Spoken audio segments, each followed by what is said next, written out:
Hey, I'm Brent, and welcome to my Brent's Music Lessons YouTube channel. I'm going to start with a very basic lesson in music theory. I'm going to call note naming part 1 because there are several things that do go into naming the notes. Today we're going to look at how we name the natural notes, also called the natural tones of music.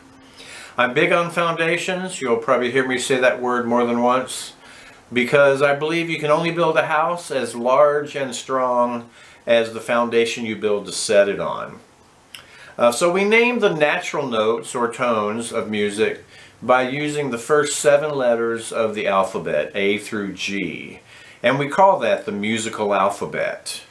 If you look at it like this, you can see that as you go forward in the musical alphabet, the notes get higher in pitch.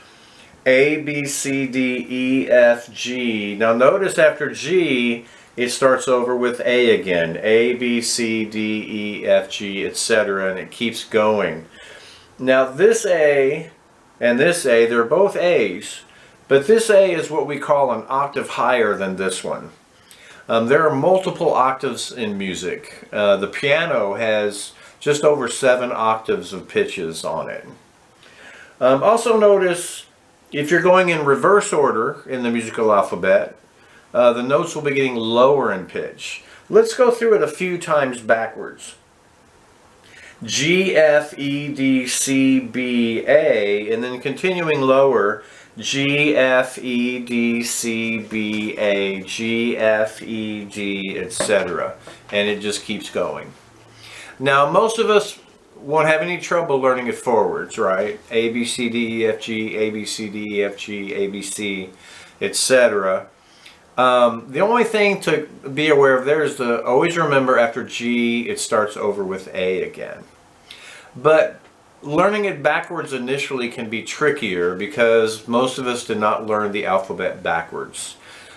Z, Y, X, W, V, U, I think is right, but that's as far as I can go right now. Because I never learned the alphabet backwards, maybe I should do that someday. But the musical alphabet, you definitely want to know forwards and backwards, because music moves in both directions, and you want your brain to be able to trigger and catch those notes, whichever direction they're moving in. So here's a tip to learn it quickly that I teach my students after I go through this with them. Every night this week when you go to bed, say the musical alphabet forwards 3 or 4 times, and then say it backwards until you fall asleep, and you'll have it in no time. The only thing you want to be aware of there is make sure you're saying it correctly. So if you need to write it out a few times or a few days first, write it forwards and then write it backwards and get it going that way first, then do that. Make sure you're saying it correctly, but when you do that, you will have it in no time.